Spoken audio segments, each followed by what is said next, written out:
Welcome back, everybody. Episode 2, the Dive Bar Podcast. We came out heavy with Blake Ferguson, and we have another special guest today. He is fullback number 1. You all know who it is. We'll get him on here. First, I want to shout out FinHub at FinHub on Twitter, at FinHub on YouTube. He just created a premiere debut intro video for us. It's coming up right now. Go check him out. Go follow his stuff. He's got some incredible content. Great editor. Great talent. Bob, let's roll the tape. I'm putting the helmet on as always.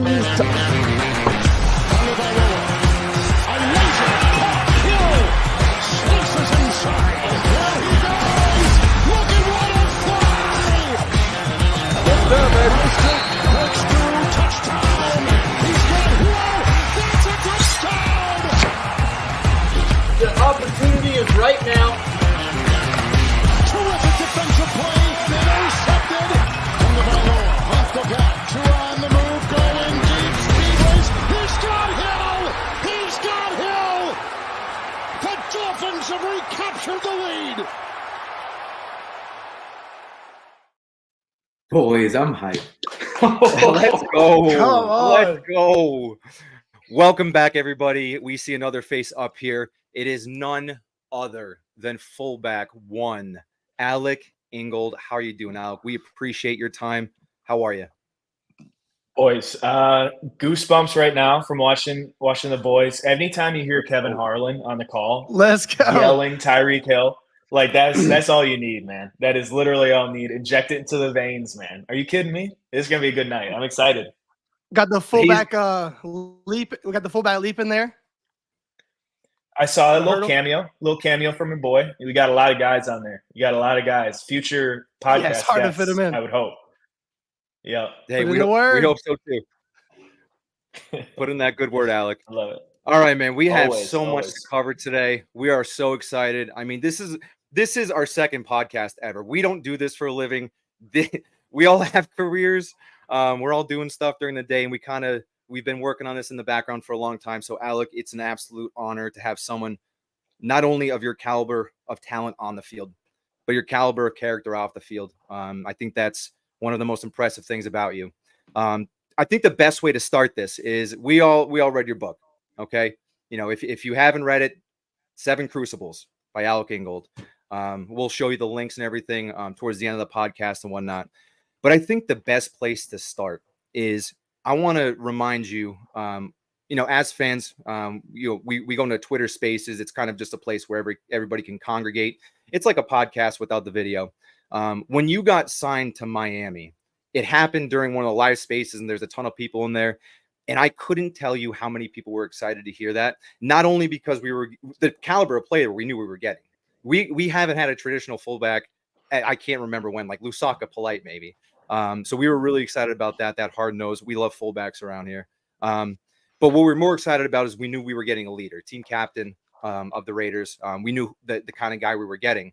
And I think the best way to start this is I'm going to go back to your book here. From the outside looking in, we're like, we got a natural born leader, but self-admittedly in the book, this is something that you have curated over years of adversity and years of things that have happened to you that you've had to overcome. So what does it mean to you right now to be the captain of the Miami Dolphins, the leader of the locker room? And what does it mean to you right now? And what does it mean to the players you have around you and the teammates you have around you? Yeah, it's a good question. I think we all lead in different ways, right? And what you talked about it right at the beginning. Everyone here has different careers. None of us do podcasting for a living, but we're all in the social media space. We're all sharing. When it comes to leadership, especially in the locker room with a lot of alpha males, you have to truly be able to find your voice. And I don't think you can ever pretend to be anybody you're not. People can see through that immediately. And it took time, man. Obviously, it took a few years for me while I was at a previous employer to kind of build that trust and build those relationships up. And it took a couple of years in Miami. But I think it really just comes down to the day-to-day conversations. How are guys doing at the breakfast table? How are we doing at the training tables? How are we doing in the weight room?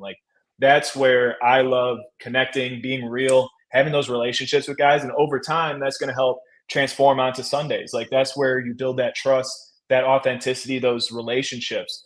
So I think that's where my leadership style kind of goes in, but that's just what I've known. That's how I've grown up, and I feel like that's a cool way to kind of be a real human being with a bunch of alpha males that you look up to, like locker neighbors, everyone across the league. We're obviously have a star-studded roster, a lineup.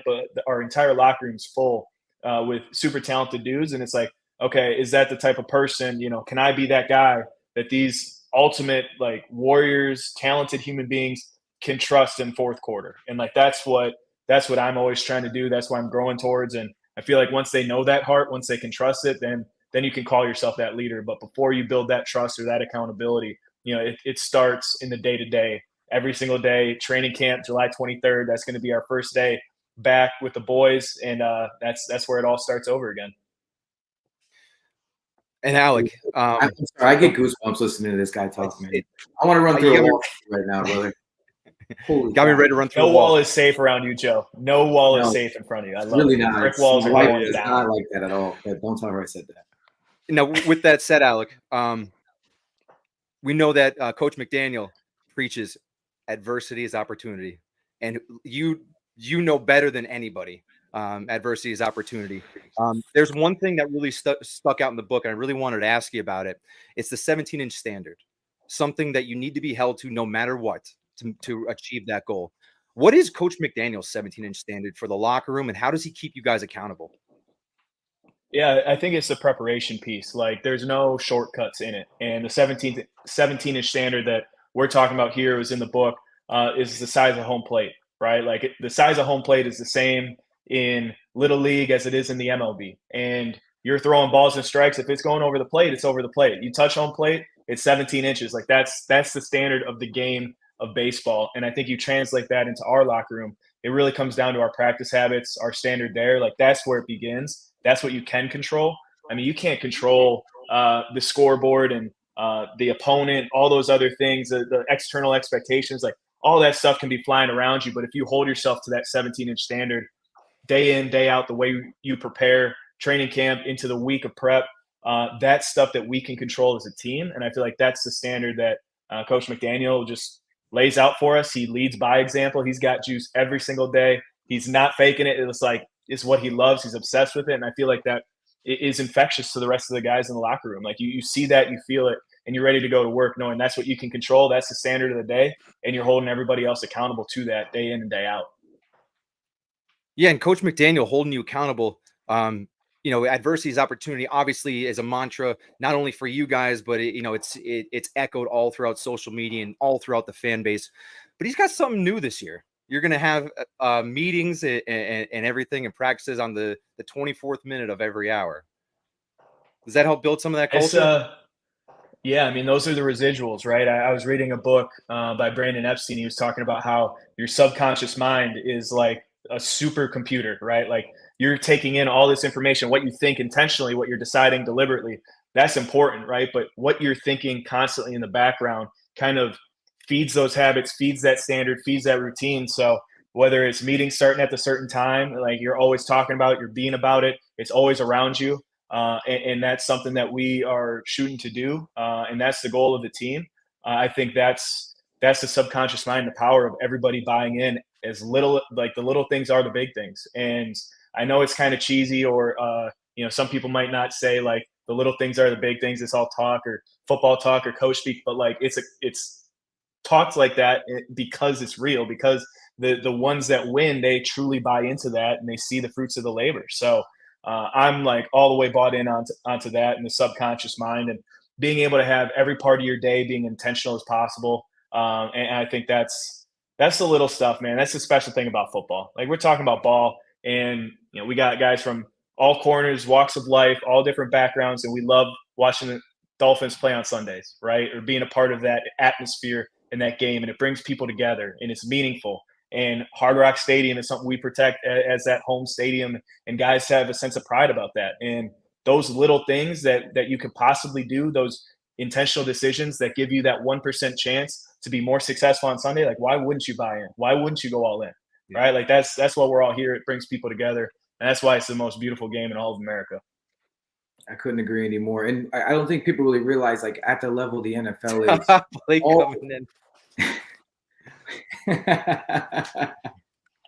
I'll let you can answer Blake real quick. Shout out, Blake. Shout out somebody Blake different. Ferg. He's awesome. High standard for Blake Ferguson there. I love being a personal protector for Blake Ferguson. He's always talking. But we got that punt pro going. Hey, we're dialed in, man. That's my guy right there. I love it. Does Yeah, Blake Blake's talk awesome, smack man. on the field? Ooh, no. He'll talk smack on the sticks. He'll talk smack, just like great locker room banter. But I think we all know, like when we get on the field, you got to pick and choose when you're talking that trash. Like you got to be able to back it up. You got to know, what's coming, when you can, when you can't. But he's an amazing catalyst, right? Like infectious energy type of guy for sure. Joe Robbie. What do you got? Sir. No, so obviously I lost my train of thought because that's what happens to Joe Robbie. But I wanted to kind of harp Happens back to us all, brother. on you living in Green Bay, in the Green Bay area, because it's obviously completely different than being down here. Kind of wanted to see what is it that you miss most about living up north, and when you do go up there, like what's your go-to meal? Like that's your one thing that when you go to Wisconsin you gotta have. Yeah, it's good. I would say like the seasons are always different. You get fall weather. Like I grew up loving football, right? And the leaves are changing. It's a crisp energy in the air. You don't get that in South Florida, but also you can lean into and embrace that different weather, dude. Like South Florida is its own beast, its own animal. So it's just different. And my wife and I love living in South Florida and then getting up to see family and stuff whenever we can up in Wisconsin. And the leaves are changing or the snow. All that gritty weather, it brings you back to the roots real quick. But if you're ever up in Green Bay, if you're going to that Thanksgiving game that we got on the docket, I mean, it's no secret, right? It's like brats, it's cheese curds, it's all the stuff that's deep fried, that's not good for you. Like that's Wisconsin food. That's the cuisine up here, and it's always good for sure. Heck yeah. All right, so for a guy that does so many different things in the offense, who don't get credit for it, for sure, how would you explain to the average fan your role in the number one offense in football? What is my role? Is to make all of the elite players elite. like just help them out. Help them out as best you can. Like don't get in the way. Fix the problems. Make sure Raheem and Devon, all our running backs have an extra blade of grass. Make sure quarterback has an extra second in pass pro. Make sure the offensive line has an extra little second to pass protect or run block with elite technique and running off the ball, whatever it is, in the wide receivers so that they can trust the timing. We can dice them up. So I'm definitely just one of those guys that's just trying to help everybody else around the team be able to do what they love to do. Right. And it's like, it's no secret. We got a bunch of cats on the offense right now rolling at a high level, and it's cool to be a part of that and just be able to be one of those problem solvers on the field and try and fix things as best as possible. So you listed a bunch of guys right there. How much added pressure does it add to you with your cardio, knowing you're lead blocking for HN, Mostert? Like everybody's running a sub 4.2, 4.3, and you got to get out of the way. Yeah, there's no hesitation, brother. Like there is absolutely no hesitation because if I'm a half second slow, it's messing up the whole play. So it's definitely being able to like, and it goes down to like the film and all that. But yeah, we got to hit some extra gassers for sure because we get those long drives. You never know. It could be 4 yards, 6 yards, 8 yards. You never know what that opportunity is where we go for 80, and you got to be dialed in every single time. So I think that conditioning mentally and physically is like paramount in our offense. Bobby, you were talking backstage earlier, and you were discussing with me all the running backs that Alex played with. Why don't you harp back on that? Oh, yeah. So college, you led block for Jonathan Taylor. You get in the league, you immediately get paired with Josh Jacobs. Now you got Mostert, HN, soon Jalen Wright. Who is the best running back you ever blocked for? See, that's tough. You can't put me on the – can I do a Mount Rushmore? Because I'm going to just name all four of them boys. Because everybody's so different. You know what I'm saying? Like Jonathan Taylor and even Corey Clement, Daria Gumbawale, like there's a change of pace in Wisconsin, and Jonathan Taylor did it at the highest level in college football, like be able to run. Doak Walker award winner twice. Like to be able to see that guy. I remember one of the first scrimmages we had. He's a freshman, and right before then, he's like, "Man, Alec, like we're tagging off during camp." He's like, "I don't think these guys are really tackling me." You know what I'm saying? He's like, he's getting frustrated. He wants to just play live. Like he wants to throw the pads on. I was like, "All right, bro. Like, you know, it's just kind of how things go. You got to be patient. You'll be able to break the tackles when you break them." And the very first padded practice or scrimmage that we had, nobody could tackle that man. It was like, yep, he's got some juice to him. So that was really cool. Obviously, going with Josh Jacobs, we came in together as rookies. That was outstanding to be able to build a bond with him.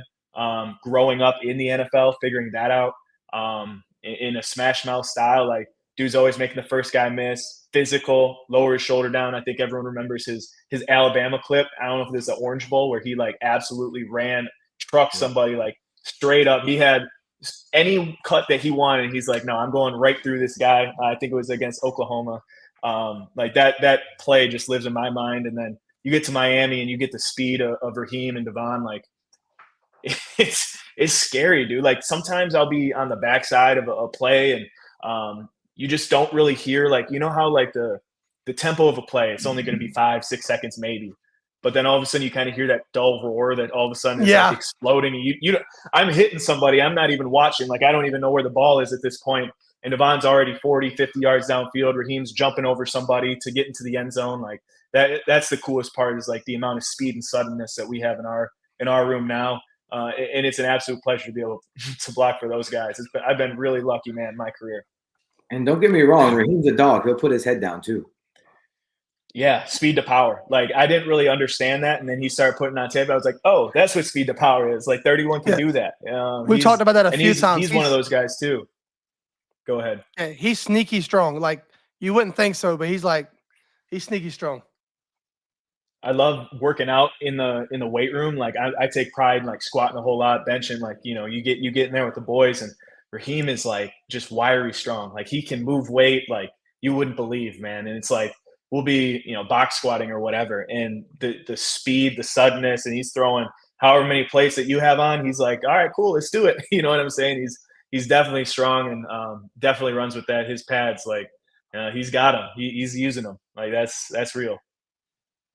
Alec, you talk about in your book, one of the toughest physical games you've ever played was when you had broken ribs. That must have been an insane experience. But as a Miami Dolphin, I know that you guys had a crazy game up in Kansas City at the end of the year last year. Blake was talking about a little bit how he was wearing a scuba suit and all that. What was the toughest game you played physically? Aside from the whole mental piece, physically, have you had a game like that since where you were just fighting through just everything there? And how was that the end of the season up in Kansas City? Yeah, I mean, you brought it up, playing with broken ribs. That was it's the toughest part of that was, I had ribs broken on my right side. So we're running left a whole bunch. And Bradley Chubb was over on the left side for the Broncos, making me look absolutely silly, man. Like the up and under moves, speed to power. Like that's when I really understood Bradley Chubb was a dog. Like he is hard to block, hard to get like your hands on him, like sudden, quick, and you can't really move because you have broken ribs. Like you're probably not going to block him 9 times out of 10 when you're healthy. And then you're dealing with that. Like dude was absolute menace that day on the football field. So it's cool that we're teammates now, getting to see him, the way he works. So, I mean, that's definitely number one. But I would say just in general throughout the season, I've been pretty healthy with the Dolphins, knock on wood. I've been able to be, part of pretty much every game. I played with a broken thumb, played through that.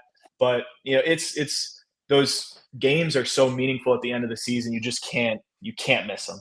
Like, you love ball, and it's like you're doing everything you can to be on that field, to make it to the playoffs, to get into those runs. And yeah, man, the toll of a season, it adds up. And I think that's that mental side of things. We talk about mental and physical conditioning, and that's that next step that I'm working on this year, this offseason, is getting the body right so it can withstand 17, 18, 19, 20 games of playing fullback at a high level. Like that's the end goal now. And we're really just kind of tweaking these things at the very end. Yeah. Talking about tweaking. Yeah, go ahead, Bob. Real quick, since you brought it up, when you had the broken thumb and you had the cast, one of the funniest things, and it wasn't really funny because it was a serious moment. I think it was like on that fourth quarter drive against the Niners, Tua tried to throw you the ball, and you looked at your glove like after it hit the dirt. You looked at your hand like all right. Yeah, that was a Patriots game. I think that was 2022. So it was my first year, and we were on the road in Foxborough.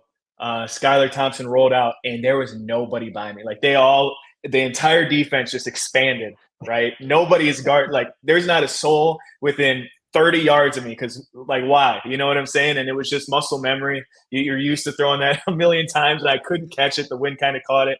The worst part is we were on the far side, or I was on the far side of the field, and we were getting that personnel off the very next play. So I'm jogging across the entire field in Foxborough. Everyone's just laughing just at me because I don't know what was going on, man. That was one of the most embarrassing moments running off the field. Like, yeah, man, I couldn't catch that one. It was pretty embarrassing.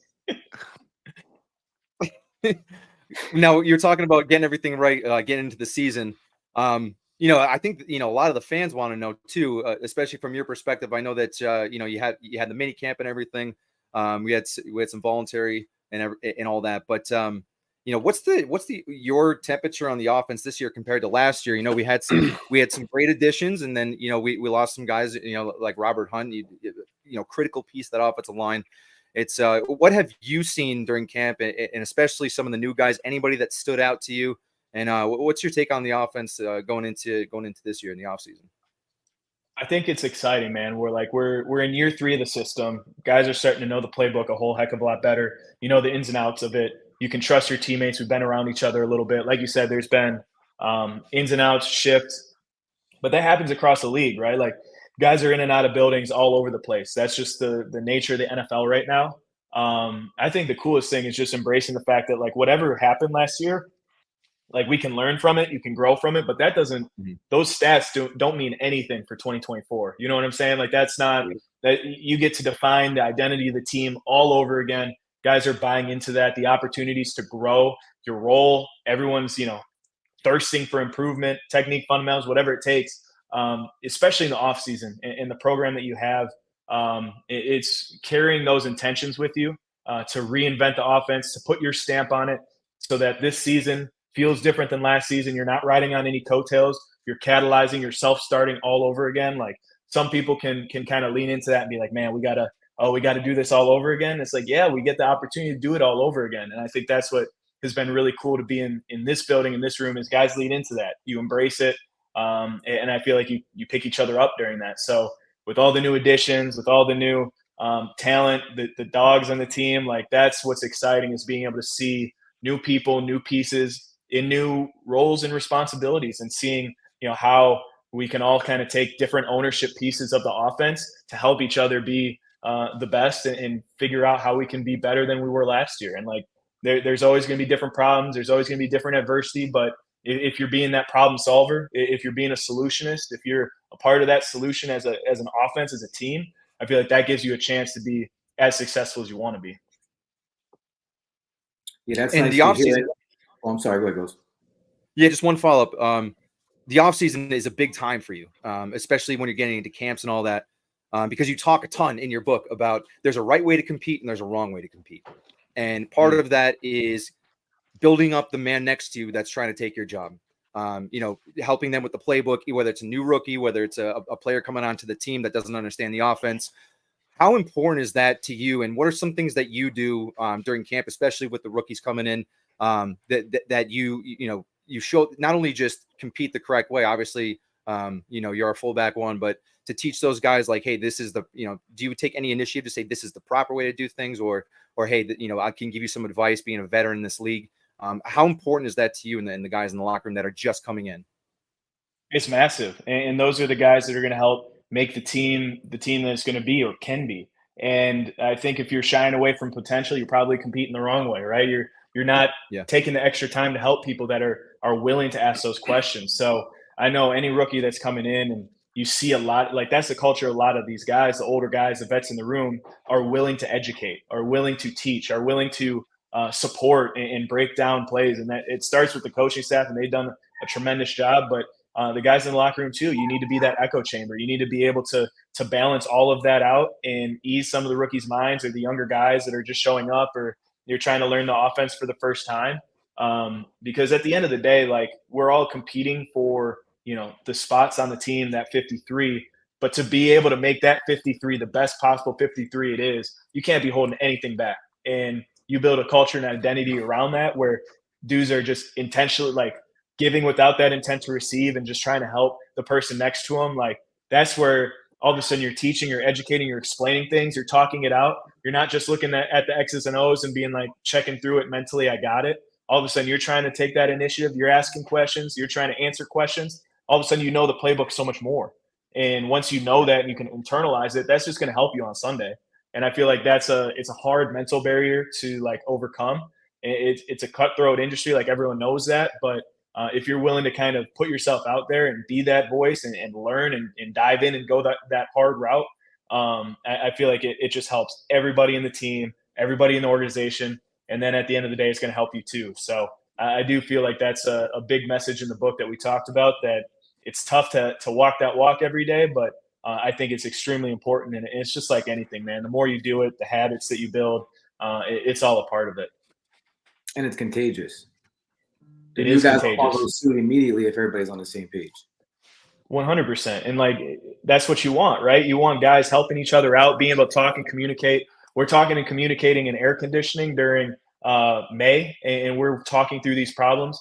That is going to be streamlined so much more in September, October, in the middle of, a third quarter where we're making adjustments. Like, that communication style, those techniques, like, that's stuff that we need to work on as a team in order to be able to do that in a game and to be able to take those coaching points and put them onto the field. And it's once again, those little things becoming the big things. And I just can't speak to that enough. And, carrying that nature with you everywhere you go, like you said, it's infectious. And I think that's the type of person you want to be. That's the type of teammate you want to be. That's the type of team you want to be a part of. Yeah, it's been really cool to see this huge culture shift down here. We've, as fans, been the last 20 to 25 years, it's kind of just been a weird vibe down here. And it's just, not saying any of the coaches that we had brought in before couldn't have been successful. Just, how the NFL is. It's right place, right time for a lot of players, coaches, everybody. And it's like, I feel like we finally got it right. Like, I feel like that culture is there. And that's why we're so hype as fans and why we're so excited. And we think the world of you guys, because we see it. We see the relationships that are being built inside this building. And people don't realize, like, everybody in the NFL is talented. But when you get everybody on the same page day in and day out, that's the special teams. And it's the cool part about being in an organization that has such a strong fan base, like such a strong support system. I remember showing up and not really knowing what I was getting myself into. And as soon as you're starting to go around to different restaurants or you're going out to the grocery store, whatever it is, you start to see like the generational fan bases, like the generational fans that parents, grandparents have been going to the original Orange Bowl to all the way till today. And you see that outpour of support and the willingness to like put on those jerseys every single Sunday, go tailgate, go park, get the flags up. You know what I'm saying? Like that type of energy definitely helps guys buy in and believe in that. And obviously we're fortunate to be in the building working, but we understand that there comes a whole heck of a lot of responsibility because, there's career-long Dolphins players that have played 10, 15 years, and there's fans that have been, way before them, way after them, and you got to carry that responsibility when you go into work every single day, knowing you're representing that brand, that logo, those guys in the locker room, that team, the fan base, as best as you possibly can in the short little window that we have to try and make a difference, to try and do something special, to do something different. And I think that accountability, that responsibility, I don't think that goes lightly on our locker room at all. I mean, you look at any successful team in any sport, it starts there. I mean, it just does. It's just how it works. It's a people business, man. It's a people-driven business, and the ability to be yourself and then support the people around you to do the best you possibly can, man. Like that'll never go out of style. That's always going to be something extremely important. That's something we can all relate to for sure. Yeah, and like I know you were an undrafted free agent, and it's always nice. Like as fans, we love to root for undrafted free agents. It's like a thing, right? The underdog story is the best story. And we were talking earlier, and we were thinking, Who do you think this season is going to be that breakout guy? That's interesting. Yeah, we got underdogs galore, and yeah, I don't really know. You said what? Excuse me. Sorry. And they're all dogs. All these I love what we're doing. Dogs, yep. Yeah, man. So we were just thinking there's so many guys to choose from. Like, who do you think is going to be him? Like, even a guy like Liam, somebody who's not a rookie. Yeah, no, I think we got a lot of guys with that opportunity. I just don't know. It's hard to say. It's hard to say without pads on, and I wouldn't want to speculate too hard because when you have so many talented guys, the wide receivers that have come in, the young guys that were making flashes immediately in OTAs, you might not get that same flash as an offensive lineman because we aren't in pads yet. You can't see who can pop. But as soon as you get to training camp, you're able to see that and trust it and believe it. And then you can see the progression, who's been working when we've been away for 5 weeks. You know what I'm saying? Like, those are those little things that we get to see as a team. And then you feed off of that energy of the young guys that are hungry, that can't wait to make the team. Julian Hill was one of those guys last year where just crazy development in the offseason, working his tail off. And now you see him put on the pads and you're like, it validates all of those things. He's one of those and guys. He's like, man, he can block and he can catch and he works his tail off and he's always in the film room and he wants to ask those questions. And it was so cool to see Julian last year be able to step into the role he was as an undrafted guy from Campbell. Like, are you kidding me? And he's moving that guys on the defensive line. And he shows up the very next year, second year, not an ounce of entitlement. He's ready to work all over again. And it's like, those are the types of guys in our locker room that I think make special players and special moments. Like, those are guys you can trust and count on when we're away from one another, knowing that Julian's showing up, he's going to be in shape, he's going to be working like a dog. And like, that's exactly the type of guys you want on your team. Real quick, not to cut anybody off, but we actually have somebody reporting live that wants to ask you a couple of questions. Hey, there he Alec is. Ingold. What's up, buddy? Nicky Dimes, how are we doing? You look beautiful. How man. are you, my You friend? look beautiful. Good to see you, man. You look handsome. The boys look handsome. The boys are buzzing right now. Quick question. I don't want to take too much time up from the dive bar. It's a two-part question, really. As a ball carrier, what is your favorite open field move, and why is it the human hurdle? I've been really, been diving into Perform lately this offseason, and the human hurdle was one thing. You're moving the bag for us at the last second. The sweep cut, that might have to be making a comeback because that's Nicky Dimes. That's verified. That's stamped. Yep. Yeah, so buddy. I think we're gonna keep the pad level low this year, and we might work on that little footwork that we've been working on over at Perform. I love that. All right, boys, keep going, man. Proud of hold all on, of you, before you man, go, and, Nicky, I have one more question for him. Oh, you got a question for me?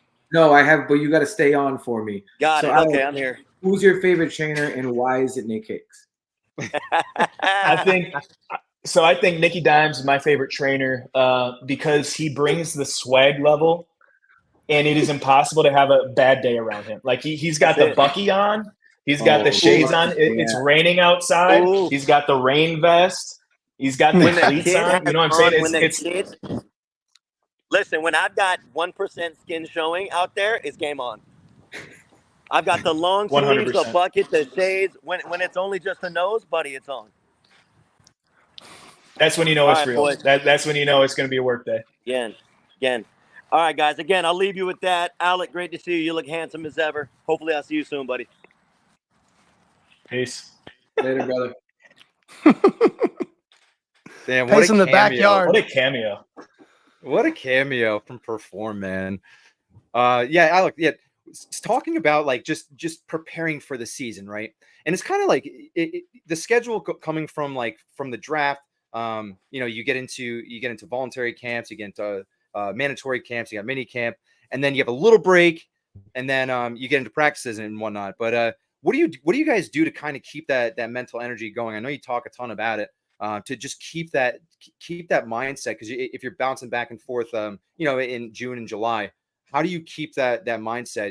When you get these longer breaks right in between, mini camp, for example. Yeah, breaks a tough word. I like to say time away. It's because you're running for your livelihood at this point. Like, you have to show up in the best shape of your life, and there's really no alternate for that. And the last thing you want to do is lose training camp days because you aren't running your tail off from June to July. And I think that's where you really get to define for yourself, like what you want that season to be for the team. And you get to see a lot of guys' intentions when we show back up, but it's one of those things, like you're out of that environment, you're out of structure, and now you get to define like the preparation level, the work level, what you're willing to sacrifice when nobody's watching so that you can show up and have a successful season with your boys. And like, that's what I think is special about the NFL offseason. I know there's talks about it changing, and whatever ends up happening there, I'm sure we'll all make those adjustments as need be. But no, man, I think it really introduces you to yourself, how committed you are, how prioritized you are. And you get time with your support system, with your family, because after that, it's lock in, all football all the time. So I get to do a couple book things after the workouts. I get to go speak, do some mindset coaching. Like, that's all fun. It fuels my cup up. But as soon as July 23rd hits, it's over with all that, and it's time to play ball. What's your absolute favorite part about camp? I think it's always fun when you see that itinerary, you show up, and it's like the first day of pads. You know what? I take that back. The first day of joint practices, I think, is my favorite, because everyone is sick of blocking each other and hitting each other, running against the same offenses, same defenses. You know you're on the same team, but you're competing against those guys in the locker room every day. And as soon as you got all one solid color on, you're practicing against a whole other team with a whole other set of solid colors on, different helmets on. Like, that's where it's like, okay, this is football again. You get that little taste heading into like a first preseason game. Those are some of the best practices. They're the most intense. People are winning and losing jobs and those practices and in the preseason games. And man, this is fun to be a part of. Like, if we got any of those open to I don't know what the schedule is, but man, those games or those practices, like some of the best moments of football have ever happened in joint practices. Yeah, so speaking of intense and fun, one of the greatest moments, it was definitely one of my favorite moments. It had all of Twitter buzzing, man. I still post that clip to this day, but it was your mic'd up versus Buffalo. And you just come right out the gate chirping at Taron Johnson, just letting him know, like, I'm coming down the pipe all day. Like, you're going to have to see me. And then it ends up being a touchdown.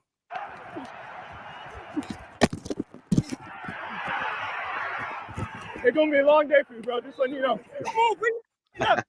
You know what I'm saying? The running back, the carry, Ahmed with a cutback, makes the tackle, in for the touchdown. Hey, nice shot, bro. That's my. That's my. Just notice how respectful he still is. I love how he was like, I'm just saying, I'm coming back. Yeah, that's embarrassing to watch back, honestly. Like, I try and pride myself on being a good human being, but like, when it's the Bills, bro, like, and then I was mic'd up for that game, I just lost my head, man. I was just like, I was so ready for a couple of those plays. And yeah, honestly, it was kind of like talking just to get myself going too. Like, I had to remind myself, this is a huge game. It was right around Christmas time, late in the season, cold game up in Buffalo, snowballs are flying everywhere. We were getting after it. So, man, Teron's like the epitome of a competitor. Like, he's one of those guys, very deserving to be one of the highest paid nickels in the league right now. So tough to block, so tough to be assignment sound on, and it's a fun rivalry at this point, man. Like, I'm loving the AFC East right now because there's some really, really good football played right now. And I told the guys when we were talking about that that whole deal, like you said that, I remember like there was an interview or something after that mic'd up, and you were like, I'll be honest, that was kind of out of characteristic. I don't really know what got into me, but it got into me. We're glad it did, man. That was an awesome clip, man. That had us. We lost that game. It was crazy. It ended with a blizzard. It was heartbreak, but that clip came out like a Wednesday or something, and we brought us all back right in. So like, appreciate that, man. That was awesome. I appreciate you guys. I appreciate that support of allowing me some grace to lose my cool a couple times. Oh, for sure. Once again, that is not totally like me. So. Yeah, do you guys when you guys are mic'd up like that, is that even a thought in your head at all during the game? Because I mean, the game is so mental, and you just forget, not even just for that situation, but you just forget that you're even mic'd up, and they catch a lot of those candid moments. Yeah, when you're in between the white lines, like totally out of your mind, out of your head space. Now we get on the sidelines and the game might be out of hand. You might be up a little bit. I think I was mic'd up for the Commanders game. Like you're able to talk on the sidelines and be able to kind of say things you want to say. But when it's a rivalry game, like that is one of the last things on your mind. And then you get clips like that and you completely forget about it till the end of the game. You're like, yeah, I did say that. Dang. It's tough. No, I was gonna ask earlier, who's that one guy in the league right now, like your one-on-one rivalry, like that one dude that every time you're playing him, you're like, all right, I know I'm about to battle. I mean, it might be Teron Johnson. Like he brings that energy and that focus in the Bills defense. Like that's always a big one. Just because of, the quality of play too. Like when you get those rivalries, man, like you get other people that you respect so much in the league. Like that's one thing I didn't understand as a younger player, like growing up, like in the league.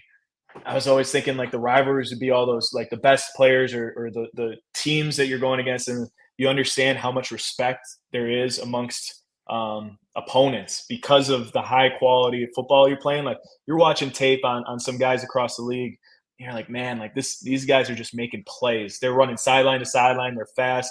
I remember Devin Bush early in our careers when he was at Tampa Bay, just running sideline to sideline, hitting. Or Devin White. Unbelievable competitor as a linebacker coming downhill. Like those are the types of guys that you just have respect for. You see them on tape and you can't wait to turn it on, right? And then the same thing with fullbacks, like to be able to watch Pat Ricard and Kyle Juszczyk, CJ Ham making plays all over the place as a fullback. Like you want to like level up your game because you're seeing all the plays that those guys are making across the league. So it's always a blast to kind of get that respect and get your years in the league and be able to see kind of the ebbs and flows of the different dynamics of teams and players across the league. Ghost, you got anything? Yeah. Alec, you're huge in the community, and we want to make sure that we give you the platform and give you some time to talk about your charities and your foundation. We want to learn, there's people out there that want to learn more about that and how important is that to you? Aside from everything that you do on the field, it's the high character off the field that's just absolutely incredible, and we want to give you some time to talk about that.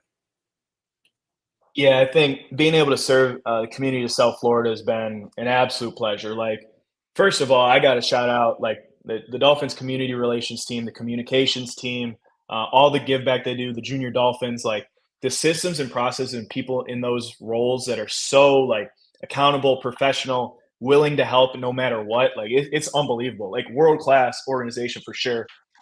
To be able to have initiatives that are near and dear to your heart and then be connected with the people that need it, that want it, that support it. Like to be adopted myself and to be able to help different adoption agencies, caregivers in the foster care system. We've been working a lot with SOS Children's Village this year, with financial literacy, with mindset, with haircuts, with backpack drives, like always over there. And it's cool to drive up there in Coconut Creek now and you start getting the waves and the friendly faces and you get those recurring residual impact moments. I think it's so cool to be able to be a part and immerse yourself in the South Florida community, especially with something so near and dear, right? Like that's my story. Like I am adopted, and to be able to relate to that group of kids, to those caregivers that are adopting or want to adopt. I can't even tell you the amount of conversations that have popped up with ChildNet or CHS. And it's like these people, it's like, yes, like we connect at such a deep level. You're able to bring the cool factor of the Dolphins into their homes, into their worlds, into their spaces. That's what it's all about. So it's definitely really cool to be a part of that, to share your truths, to share your testimony, and then to be able to use the platform like the NFL, like the Dolphins, and give those experiences to kids that just want to be the best version of themselves, that want to do what they want to do, man. So yeah, that's the website right there. That's a backpack drive we did with Southridge, Miami Southridge High School. They've been great partners with football camps, with their football program as well. Their athletic director's outstanding. So it's been a blast, man, getting to learn the South Florida community, Broward and Dade County, and to be able to build a community of support that we've been up to right now. It looks like you're ready for some Oklahoma drills with those pads on there at the foundation. Yeah, that was during training camp. We had Southridge out, and I had that red jersey on as soon as I showed up to training camp. Yep. And I was a little upset because I was getting coaching points. You know what I'm saying? Like, hey, you need to get hands and feet. You need to block a little bit better. But you have the red non-contact jersey, but you're a fullback. So it's just this weird dynamic. You get all the defenders over there. They're pissed because I'm hitting them. And it's like it was one of the most frustrating training camp moments of everybody. And then you have a backpack drive with a bunch of smiling kids. And then you realize that, like, man, what we're doing is inspiring that next generation. You're able to bring smiles on their faces. Like, that helps, because as soon as we put, that Dolphins logo on the side of our helmet on a Sunday, I'm wearing 30, like, that's so much more than just myself and the guys in the locker room. It's every single person, every single part of the community, every single aspect that you've been able to pour into. You're all going on the field together. And, like, it brings that sense of pride. It brings a higher sense of accountability, of purpose, and allows you to go do your job at the very best you can. Like, that's what it's all about. So I try and give as much as I can, but I promise you, being able to give into this community, it's like I can't even start to give a fraction of what this community has given to me. So it's going to be a lifelong work, and I definitely appreciate every single crew that I'm able to impact with the help of the Dolphins team. It's purpose and identity, man. Awesome. Yeah, purpose and identity. Really. Talking about that, it's we just had Blake Ferguson on here, another high character individual, very, very, very motivated in the community. You being the veteran that you are and the leader that you are in the locker room, people look to you, or players and teammates, they probably look to you for strength and some advice. Who do you go to? Who does a guy like you go to when you need strength and advice? I mean, right off the top, Raheem Mostert, Teron Armstead, Jalen Ramsey, like Anthony Walker's been a good guy that I've been able to chat up, in the locker room. So David Long's a consistent face. Javon Holland, he's younger than me, but he's an old soul, man, and it's cool to hit him. Tyreek Hill, Tua. The amount of wisdom and advice and sounding boards in that locker room, like, it's insurmountable. There's so many guys in the locker room within the running back room. I can hit up any of those guys, right? And to get that advice, and you can learn from anywhere. I don't believe in pedestals or putting yourself up and thinking that you have to be older than somebody. Like, having that humility to show up, and it does not matter what you've done in the past, like what Wikipedia page says about you, like, to be able to learn from anybody that you're around, I think is a skill. It's a lifelong skill. And I've been lucky to be in a locker room that we have with so many guys that have so many experiences willing to share that I get to learn from every day. So, I mean, it's literally endless. Speaking of hold on, Bob. What I was going to say before is I noticed that another thing with this team is a lot of the guys do a lot for the community. Like, I don't think it's very rare to see that many of the players do so much for the community. I think can you, like, kind of elaborate on that? Yeah, I mean, I think that goes to show, like, the locker room having that infectious energy, right? To have Zach Sealer having the Sealer Safe Haven Foundation, to Blake Ferguson doing all of his stuff with type 1 diabetes. Obviously, Tua's foundation is massive in supporting, and being able to go to his luau's over at Hard Rock is unbelievable. But you see teammates there. You see the guys showing up and supporting one another. And Teron Armstead has his own community center. Like, what? Like, he has his own Teron Armstead, like, foundation community center. And you got guys that want to educate and give back to the next generation. Jeff Wilson's having a football camp. Tyreek Hill has the Soul Runner camps going all over the place. Like, it's really cool. Raheem Mostert has his foundation. So yeah, you have a lot of guys that have that heart, but you also have an organization that supports it.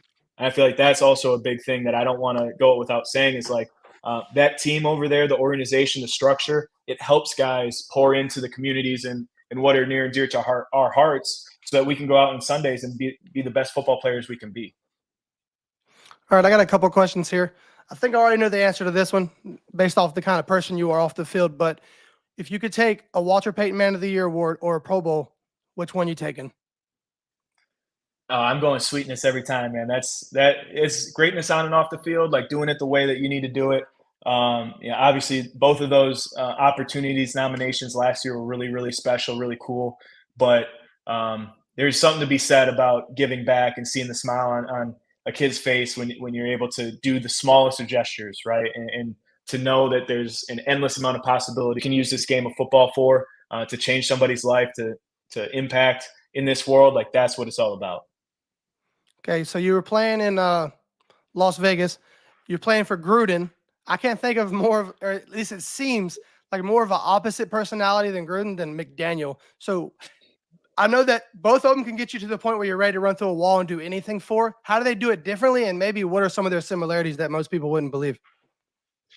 Well, I would say the similarities, they're themselves, and they're not trying to be anybody different. And I think that's a superpower. Like, if you're able to, we're all on here and we're just being ourselves, we're being authentic. Like, you can feel that. And when you can lead that way, vulnerably, with yourself, like, I think that's what's inspiring. I remember sitting there with Darren Waller, who just retired, and that was a guy I looked up to early on because he was owning his story, his testimony, and he was just himself. He wasn't trying to pretend to be anybody else.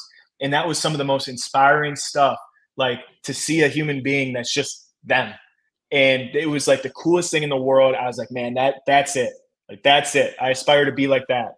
Not trying to be Darren Waller, but be Darren Waller-esque in the fact that he just is himself. And I think that's a way to lead. I think that's a way to be impactful in this world. And I feel like that's some of the best advice and leading by example I could ever see. So when you're in the locker room, you're able to see that, or you're in team meeting rooms and you're seeing people lead authentically and just be themselves and embrace it and lean into it. Like, that gets me going, man. Like, we're talking about running through a brick wall. That'll get me to run through a brick wall. So if you're laying yourself out there, putting your heart out on the table for other people, you're willing to go to work with one another.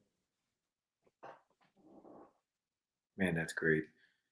Yeah, I got Man, goosebumps you're easy listening to talk to, Alec. You're just a great guy, man. It's cool to hear you elaborate on things, and you pay attention to the small details in humans, and I feel like that's taken you a long way, man. It's special. It really is. I appreciate that, man. Kind words. And now my Hey, dogs are growling. They're ready to roll. Oh, here we go. That's all right. Yeah. Well, Alec, we're just about up on. Oh, there they are. They're ready to go, baby. Ready to run through a wall. That you just fired them up. You just inspired them. They're ready to run through a wall. Exactly. They're ready to roll in the same sentence, Bob. But Alec, we wanted to end things right here, and we try to give a gift to everybody that's going to come on our podcast. We gave Blake Ferguson a gift, and I think it's kind of the best gift that you would want to receive. Behind the scenes, before we did this podcast for the past week, we've been raising some money, and we're going to donate it to your foundation. So that's going to be our gift to you for coming on and really helping us out here and just being part of the community. And not many times do players come on fan-led podcasts, and this means so much to us.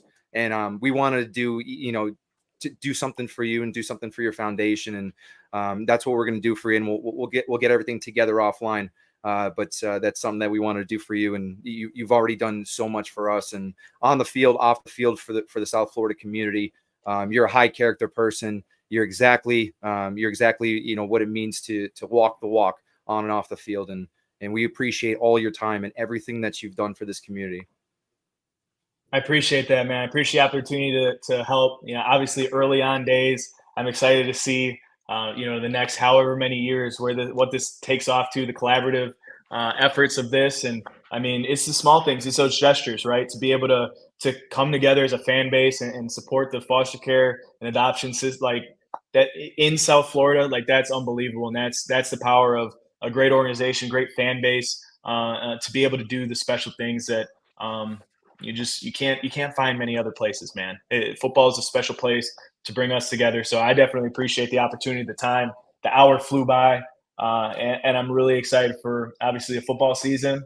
We'll be able to go out there and absolutely dominate this fall with everything we got and help some kids along the way. That's what it's all about, man. Well, dude, we wish you the healthiest of all seasons and healthy and productive season. And we wish everybody that in the locker room. But we appreciate your time. Thank you so much for coming on. We know your time is valuable right now. But thank you so much, Alec. Alec Ingold, ladies and gentlemen. Cheers, boys. Appreciate it.